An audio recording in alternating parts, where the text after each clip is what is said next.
She didn't say a word, just handed over an old battered ID that looked more like war memorabilia than clearance. The guard chuckled, held it up, and joked, "Pretty sure this expired with the Cold War." But the moment he scanned it, everything changed. The terminal went dark, then lit up with a gold emblem no one could identify. Doors sealed, alarms activated, and every system in the building locked down just from that one scan. What they'd mocked turned out to be something buried deeper than top secret. Something they were never supposed to see. Want to know who she really was? Hit subscribe and drop a comment telling us where you're watching from. The morning air around Fort Banner still carried the brittle bite of dawn, sharp enough to sting the lungs if you breathed too deep. Overhead, the sky was a washed-out blue, already surrendering to the rising sun, and the asphalt in the visitor lot gave off that quiet shimmer that warned the heat would come fast. The Veteran Transition Center looked the same as it always did: low concrete sprawl, windows tinted, flags already raised. A place built to help, staffed by people who meant well, most of the time. She came in through the side entrance. No fanfare, no hesitation, just the mechanical hush of the security door, accepting a code no one had noticed being typed. Civilian clothes, gray windbreaker, zipped halfway up over a black cotton shirt, khaki pants creased from habit rather than starch, boots that looked broken in by something more permanent than hiking. Her shoulder-length hair was steel gray, pulled back in a tight knot without ornament. No makeup, no jewelry, no name tag. She carried a canvas folder under one arm and a slim, battered wallet in the other. No one looked up. A janitor polishing the floor near the vending machines glanced her way and kept moving. A bored civilian intake clerk in a blue lanyard hoodie didn't pause in her coffee sip. The only people who registered her at all were the two soldiers at the security desk, Private Torres and Specialist Weller, leaning on the edge of the scanner station like they'd been posted since midnight and forgotten why. She didn't speak right away, just approached the desk, silent as habit, the kind of quiet you didn't notice until you realized you'd been watched. "Ma'am," Torres said, not quite looking up. "ID?" She handed it over without a word, a plastic card with the corners rubbed soft. The color had dulled with age, the lamination beginning to peel near the edges. It looked like something pulled from the bottom of a drawer, forgotten long enough to become irrelevant. Weller snorted. "Wow, haven't seen one like this since ever." Neither of them noticed the way her eyes didn't flinch, the way her breath stayed measured, the way she waited. Torres held the ID between two fingers, like it might smudge just from being looked at too long. The thing felt light, too light, almost brittle. A corner had started to delaminate, curling up just enough to catch the overhead light. The photo showed a younger woman, face unsmiling, hair tighter than regulation, eyes dark and flat like the camera had caught her mid-command rather than mid-pose. No expiration date, no chip, no barcode he recognized. "You sure this is real?" Torres asked, flipping the card toward Weller like it was a playing card. "Looks like it came out of a cereal box." Weller caught it lazily and turned it over in his palm. The front bore a faint Department of Defense seal, old style, mostly rubbed smooth. Beneath it, a designation line that had been stamped, not printed. Manual ink, not even laser embossed. He raised an eyebrow. "Did you laminate this yourself?" he asked, grinning up at her. She didn't answer. Didn't smirk, didn't look annoyed, didn't even blink. Just stood there, hands relaxed at her sides, one thumb hooked through the strap of the canvas folder she hadn't let go of. She wasn't bristling. She wasn't offended. She was still. That kind of stillness had weight to it. But they were too young to know that yet. Weller looked at Torres and chuckled. "You think this is one of those prank IDs? Like a retirement gift or something?" Torres shrugged. "Could be. Or maybe she's one of those old-school spooks. CIA grandma." He grinned at his own joke. She didn't. Torres slid the card toward the scanner. Let's see what ancient history gets us. He waved it with a little theatrical flourish. The screen gave a polite buzz of rejection. Unrecognized format. Please retry. Yup, Torres said, not hiding his amusement. That thing's prehistoric. Might as well try scanning a library card. Weller reached for his coffee and took a long sip, still smiling. I bet the Smithsonian's looking for this exact model. Still, she didn't speak, didn't explain, didn't defend, just watched the screen. Quiet as a closed file. Torres gave the card one more casual wave under the scanner, dragging it just slow enough to milk the moment. He was still grinning, still riding the tail of the joke. The red light flashed once, then again standard error pulses. He opened his mouth to deliver another wisecrack when the terminal made a sound neither of them recognized. Not a buzz, not a beep. Something deeper, more mechanical, like a lock disengaging somewhere it shouldn't. The screen went black. Just black. Weller lowered his coffee slowly, frowning now. That's not normal, right? Torres tapped the terminal. Glitch, maybe. I'll reboot it. Before his finger landed, the display lit up again dim, at first, like it was warming up from something deeper in the system. Then came the symbol. A gold circle appeared in the center of the dark screen, faintly glowing, almost metallic.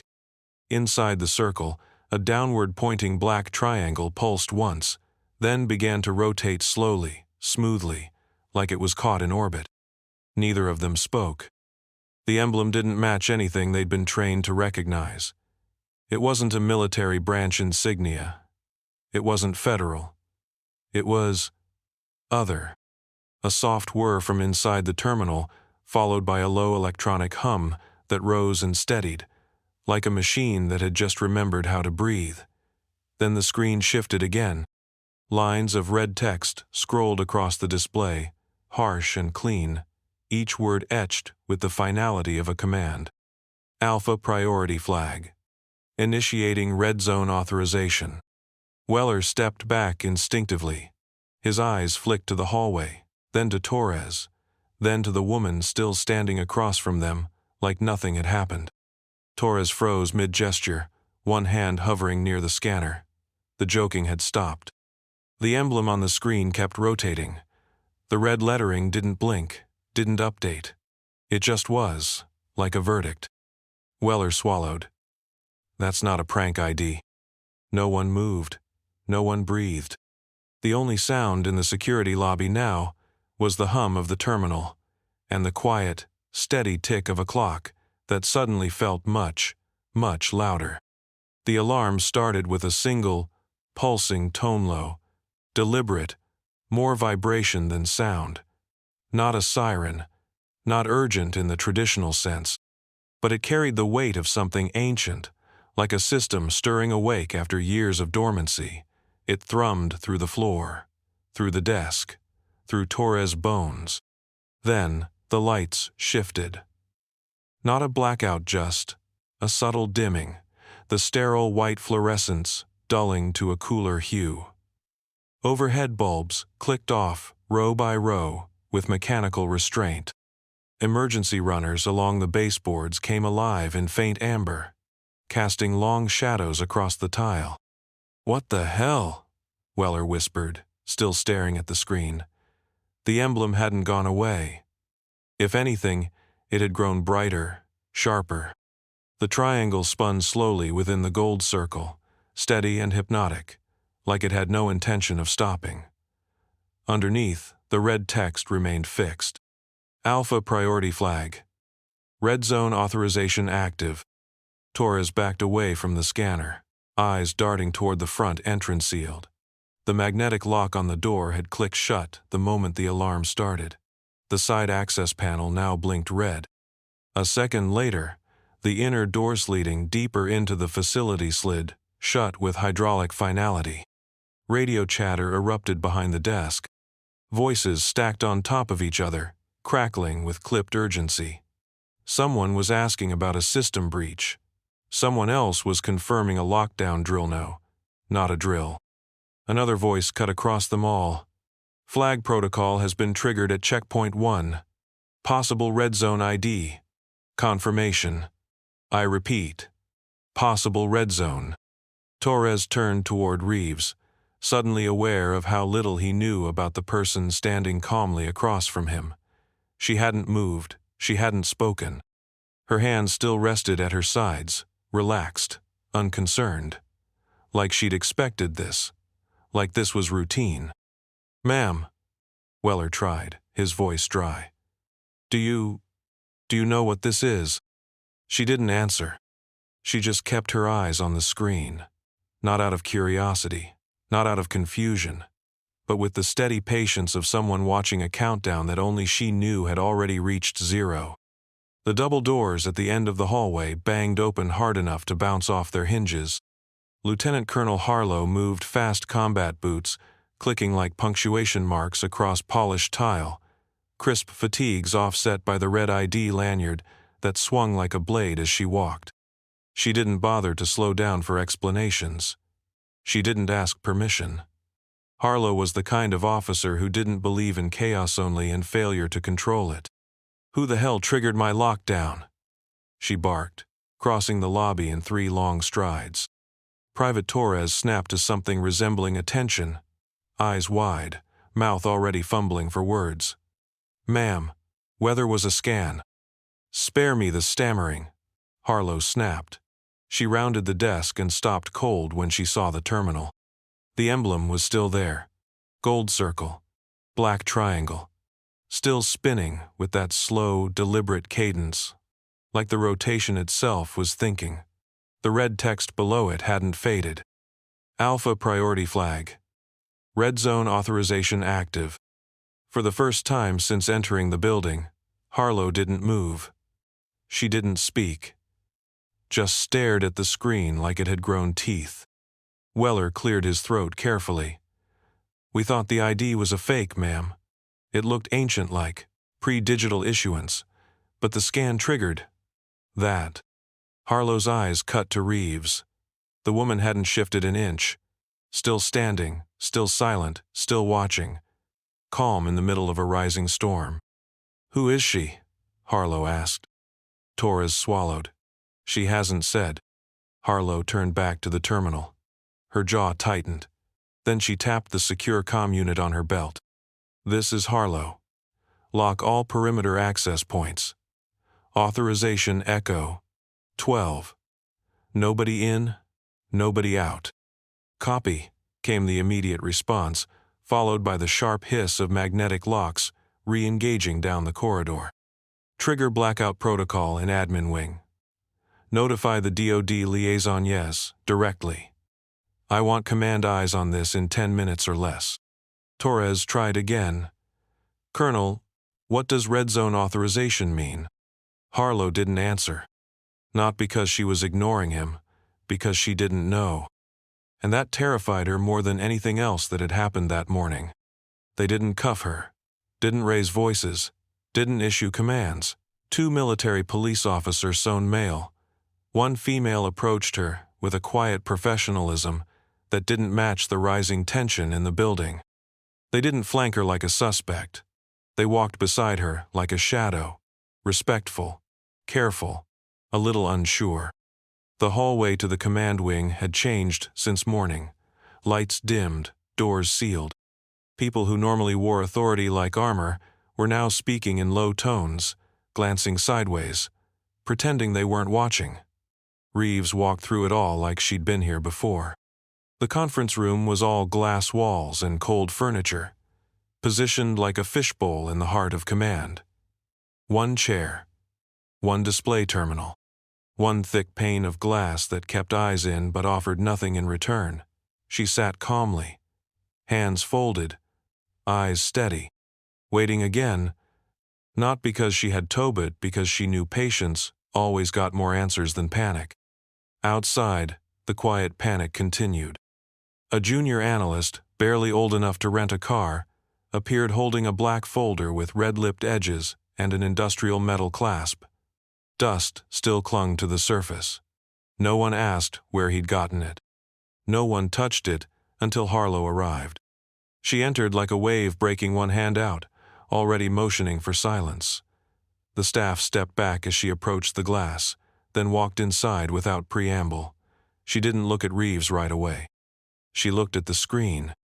The emblem was still there, gold and black, perfect in its simplicity.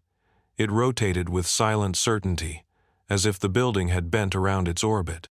Harlow opened the folder with a care she hadn't shown to anything else that day.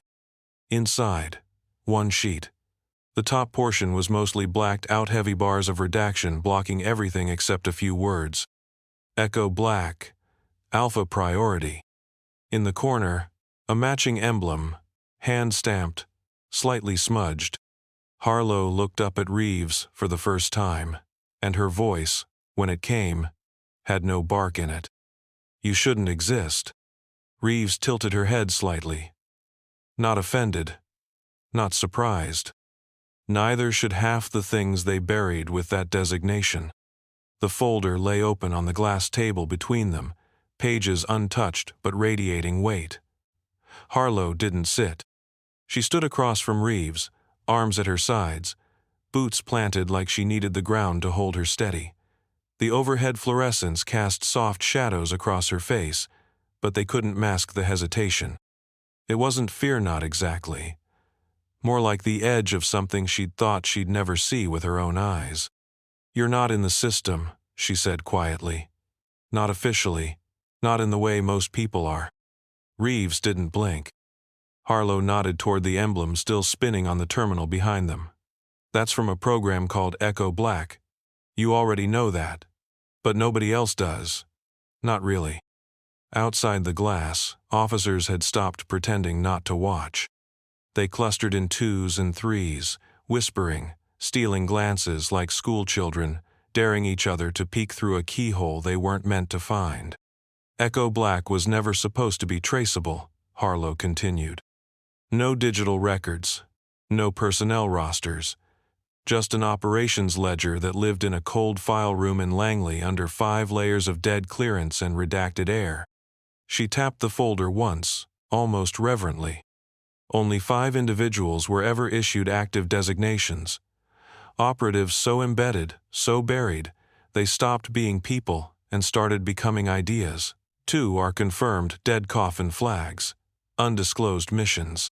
2 others are technically alive, institutionalized. After their handlers burned, they unraveled. Her voice lowered. And the 5th, according to the archives, was missing. Presumed dead after a satellite relay failed during exfil from a no-name op in southern Anatolia. The record said you were lost with the rest of your team. That was almost 18 years ago. Reeves didn't move. She didn't need to. Harlow leaned forward slightly. But here you are, breathing, unaccounted for, carrying a dead clearance that just rebooted half my security infrastructure. Reeves looked at her, then really looked. And when she spoke, it was calm, measured, like reciting coordinates. You kept the system, I kept the promise. That's the difference. The hallway, outside the glass-walled room, had gone unnaturally quiet. The kind of silence that makes people whisper even when no one told them to. Every uniform, every badge, every clipboard-carrying administrator had paused their routine to watch. Not openly, just enough to catch it in the corner of their vision. Something was happening, and it wasn't part of the schedule. The door opened with a soft click. Harlow stepped out first, her jaw tight, her stride measured. Reeves followed a beat later, hands still tucked loosely at her sides, her face unreadable but not closed. Private Torres and Specialist Weller were waiting by the far wall, no longer at their station. Their post had been taken over by senior personnel. Neither looked like they'd slept in days. Weller held his cap in both hands.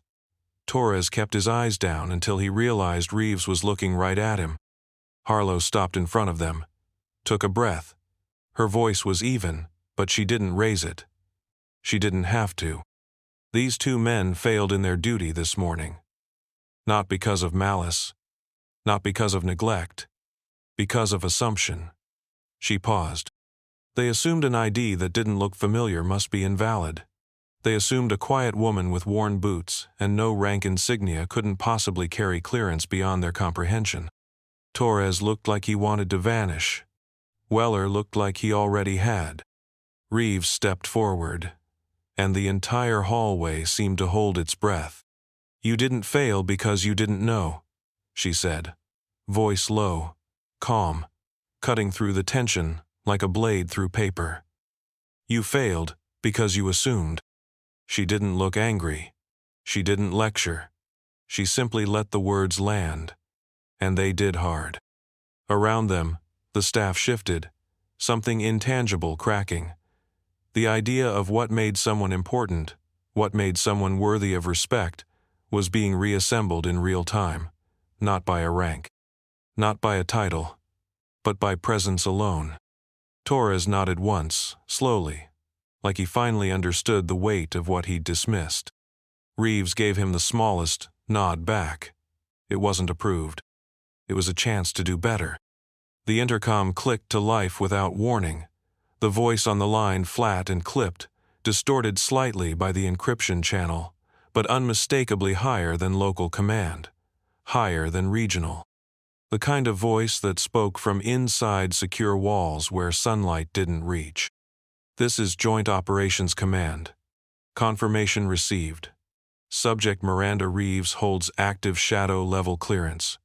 Repeat active status. Directive incoming." A second pause. Then the real message came through. "Subject, to be treated with full courtesy and operational discretion. No detainment. No file notation. No record of this interaction to remain in circulation. Internal memory. Only." The hallway didn't move. The air itself seemed to contract. At the far end of the corridor, the exit doors buzzed and unlocked not with the usual hiss of hydraulic release, but with a solid thunk, like a bolt being drawn back on something that hadn't been used in years. Colonel Harlow turned to face the gathered staff. Her posture had shifted. Less defensive, less commanding, more aware, like someone who'd finally seen the full board, not just the surface game. "Eyes front," she said softly. Every officer, every technician, every administrator from the command wing fell into silent formation, shoulders squared, heels drawn together. A line of crisp uniforms stretched from the conference room to exit like a corridor of consequence. Miranda Reeves walked between them without ceremony, without salute. Her pace was steady, deliberate. Not slow, not fast, just right. She didn't scan the faces. She didn't need to. She could feel the shift. Not fear, not reverence. Recognition. Behind her, the emblem on the terminal faded slowly, dissolving into black, as if it had finished what it came to do. The staff exchanged glances but said nothing. There were no handshakes, no apologies. Only the silence that follows a hard lesson. As Reeves reached the door, one young tech, the same analyst who had carried the archive folder, stood a little straighter and raised his hand in a quiet salute. She paused just long enough to return a faint nod. Then she stepped into the sunlight, and the door sealed shut behind her like it had never opened at all. The highway stretched out in front of her, a long ribbon of sun-warmed asphalt broken only by the occasional mile marker and the shimmer of heat rising in the distance. The morning light had fully settled, now no longer golden, but clean and sharp, casting the truck's shadow long across the road. Miranda drove with one hand resting lightly on the wheel, the window down, the wind threading through the cabin in slow, steady currents. The radio played something old and instrumental, the kind of music that didn't need words to mean something. Fort Banner faded in the rear view. Not fast, not dramatic, just smaller with each mile. A shape dissolving into the landscape, brick and glass and bureaucracy retreating behind trees and ridgelines, and the long exhale of leaving something behind. She didn't look back. Didn't need to. Her eyes caught movement in the side mirror flash of tan uniforms near the front steps of the facility, just visible as the truck angled away. 2 figures, heads down, sweeping the concrete walkway with broad push brooms. Maintenance detail. The unspoken consequence of assumption made visible in dusty streaks across federal steps. Torres and Weller. The posture was unmistakable. The stiff way they moved. The silence between them. They weren't being punished, not exactly. They were learning something the hard way. Something the manuals didn't teach. Something only experience could carve deep enough to matter. Miranda didn't smile. That wasn't her style. But she watched for a second longer than necessary, as if she were giving the moment its due. Then she nodded. Once. Not out of vindication. Not out of pride. Out of understanding.